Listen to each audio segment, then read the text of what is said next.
TV9 reporter Manish Jha इस वक्त America की राजधानी वॉशिंगटन में मौजूद हैं। मनीष ने अमेरिका के सुप्रीम कोर्ट से एक एक्सक्लूसिव रिपोर्ट हमें भेजी है। ये रिपोर्ट देखिए।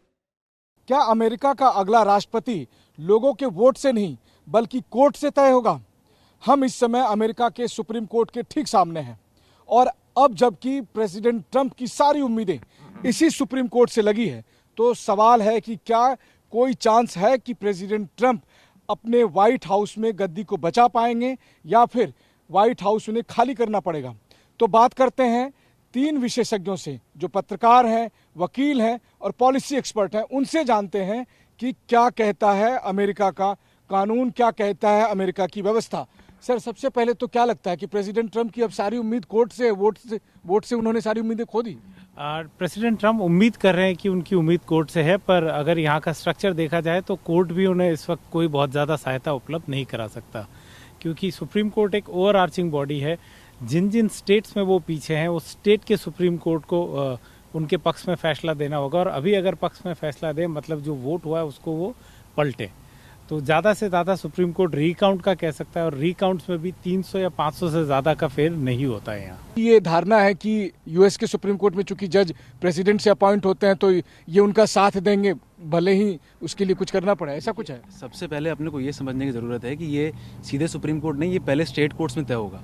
स्टेट लॉज के हिसाब से अगर काउंटिंग हो रही है, रूल्स उस हिसाब से बने हैं वहाँ के, तो पहले वो स्टेट कोर्ट तय करेगा कि क्या उसका, जैसे मिशिगन में हुआ उसी तरह से उन्होंने कहा कि वो इंटरफेयर नहीं करेंगे।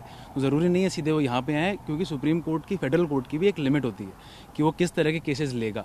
तो it is all on the जजेस कि वो इसको एंटरटेन भी करें कि नहीं करें।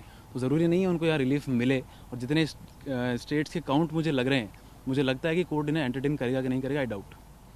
आप सर पॉलिसी लगातार देखते रहे हैं, भारत के सुप्रीम कोर्ट और यहाँ के सुप्रीम कोर्ट में क्या अंतर लग रहा है आपको? देखिए, यहाँ पर स्टेट लॉज काफ़ी स्ट्रॉन्ग है एज़ कम्पेयर टू इंडिया, तो मुझे लगता है कि यहाँ पे भी जो चुनाव की भी अगर हम बात कर रहे हैं तो स्टेट लॉज प्रिवेल करेंगे। फेडरल लॉ या सुप्रीम कोर्ट के लॉ को इतना इम्पोर्टेंस नहीं मिलेगा। तो ट्विटर पे आज सुप्रीम कोर्ट के एक ब्लॉग से के हवाले से जो उनका आधिकारिक ब्लॉग है उस पर उन्होंने क्लियरली कहा है कि अगर कई लोग इस उम्मीद पे बैठे हैं कि 3 जजेस सुप्रीम कोर्ट में डोनाल्ड ट्रंप ने अपॉइंट किए हैं और वो उनके फेवर में बोलेंगे, तो ऐसा नहीं है। वो लॉ से चलेंगे और लॉ उन्हें इसकी परमिशन नहीं देता। वो लॉ से चलेंगे और लॉ परमिशन नहीं देता है। पिछले हफ्ते नई जज का अपॉइंटमेंट डोनाल्ड ट्रंप ने कराया था। ये सब सारी मशक्कत कोई काम नहीं आई। सुप्रीम कोर्ट की भी लिमिटेशन है यहाँ, वो हो ये इतना गंभीर मामला है और इतने सारे स्टेट्स इन्वॉल्व हैं कि कोई जज अगर, क्योंकि चुनाव हो रहा है उसमें जनता वोट कर रही है, कोर्ट प्रेसिडेंट तय नहीं कर सकता, वोट प्रेसिडेंट तय करते हैं। पिछली बार के चुनाव भी आप देखें तो फ्लोरिडा में जिस तरह से ये एक इशू आया था, लेकिन तब भी वोट्स ही प्रिवेल किया, वोट्स ने प्रिवेल किया, जिसके ज़्यादा वोट थे उन्हीं को के पक्ष में फैसला भी गया।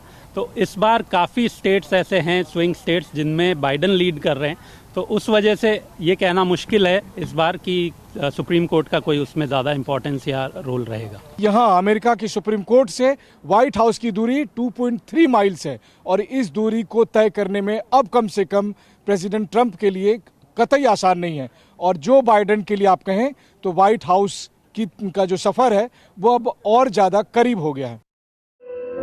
धुआं धुआं सा ये शहर क्यों दिखता है, सुना है बाजार में धुएं का सामान बिकता है, ये दिवाली सिर्फ दिए वाली।